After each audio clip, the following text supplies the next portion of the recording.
एक जमाना होता था कि जब लेबल इस तरह लगा होता तो लोग काट देते थे और उसके ऊपर वो पीको करा देते थे कि वो नजर ना आए। अब लोग अपने उसके नीचे पीको कराते हैं कि जरा एक्स्ट्रा कपड़ा देते भाई ताकि पीको के टाइम वो लेबल ना कटे। वेल इससे कहते हैं ब्रांड अवेयरनेस पैदा हो गई लोगों में। बट आपके लॉन के जोड़ों की क्या है range? Again like what is the thing, इतने से इतने तक रेंज करते हैं? 1200 से लेके 2200 तक जाते हैं, which is actually cheaper than the others because there are some that are start at 1800 also. Yeah, I know. Well, competition is there anyway. Competition is there. So have you kept it cheaper because of competition, or have you kept it cheaper just because you believe? Well, I believe that I do lawn for the masses, and I want masses to wear them actually.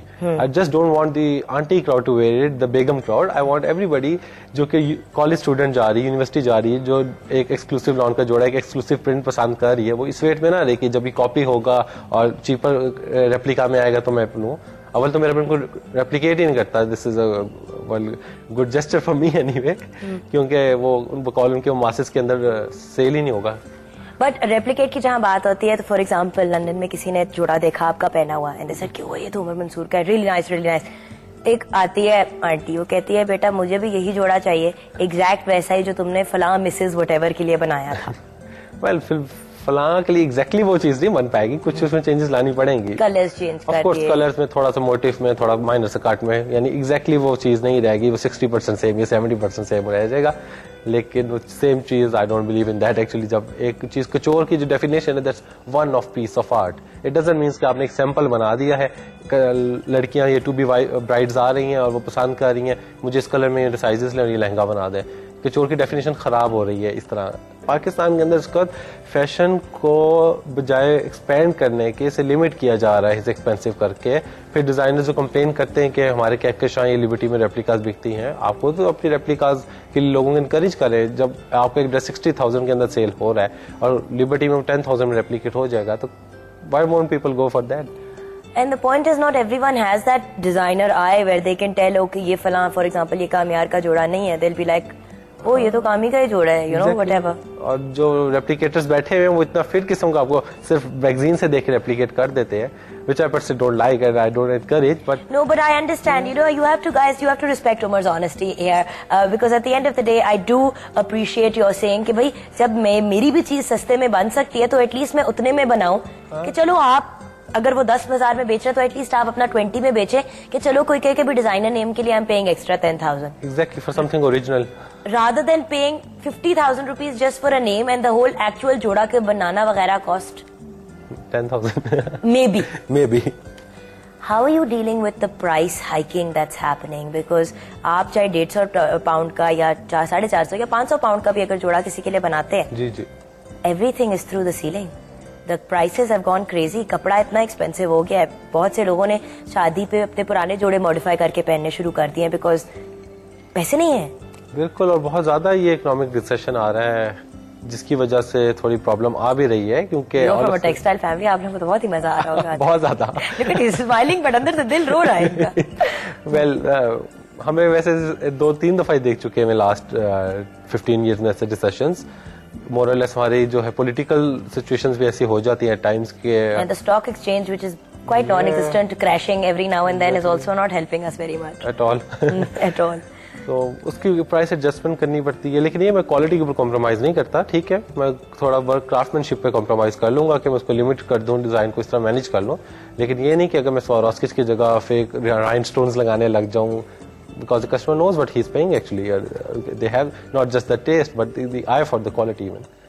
अब how do you get all of this product? Like how do you get Swarovski crystals? वो मंगवाने पड़ते हैं कहीं से, यहाँ पे already मिलते हैं, क्या सिस्टम होता है? Well, I directly buy them from Austria actually. मुझे वहाँ से बेहतर लगता है बनिस्बत के कि वो पाकिस्तान डायरेक्ट कोई यहाँ पे इम्पोर्ट करे और फिर मुझे सप्लाई करे, तो मैं डायरेक्ट Swarovski से बाय कर लेता हूँ। Which is the benefit of being in London, right? Yeah, of course it is. Okay, now this is where we get into something interesting.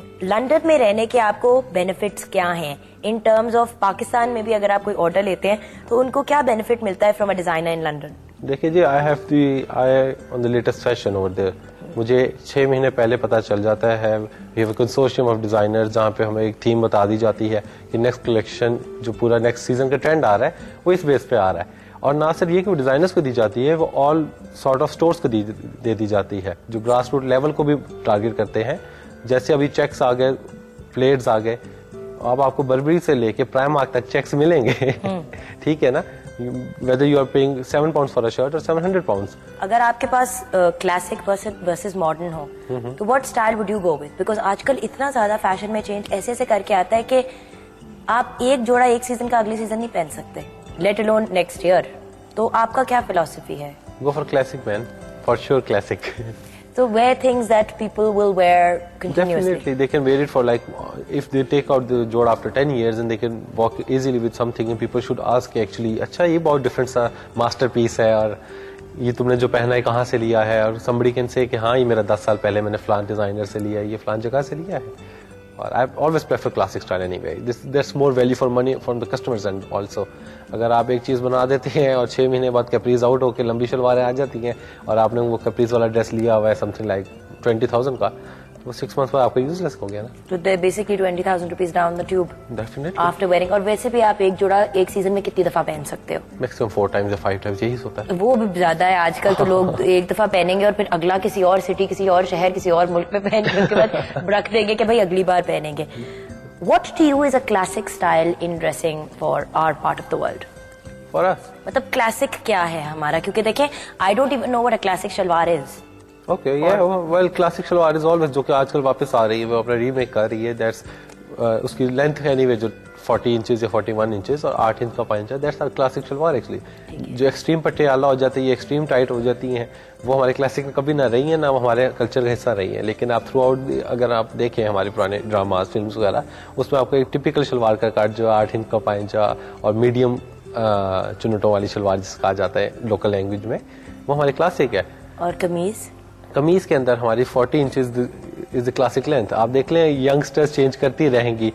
एक और मैं इस टॉपिक पे भी आऊंगा anyway with age bracket thing.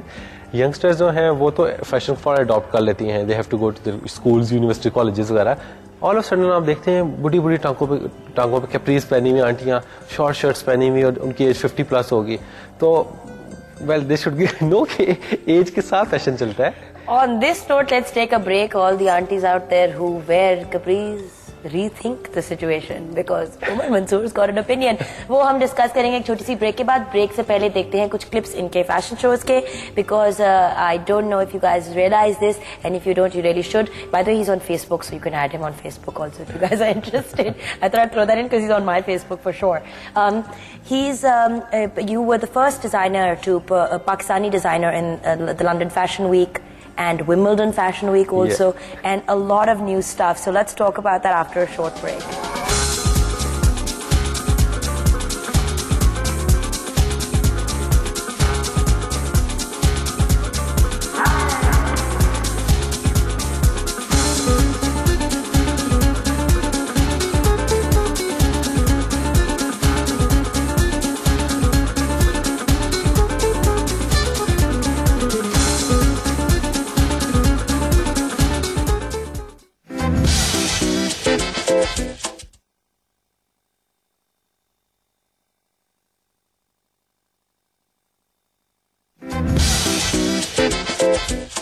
Welcome back from break. You saw Umar Mansoor के कुछ fashion shows के clips. I'm going to give you his website so that you can contact him because he keeps running back to London and we have to drag him back and it's just a very painful process. So I think you should just contact him yourself at www.umarmansoor.com, and he's also on Facebook. What's your Facebook name? Oh, my same name, OMARMANSOOR. Okay, there you go. So you can contact Umar Mansoor, but make sure you get the right one. Don't get the wrong Umar Mansoor. Find this face. अच्छा Umar, tell me, हम लोग as की बात कर रहे थे and you were feeling, your very strong feelings कि अपनी एज के मुताबिक कपड़े पहने।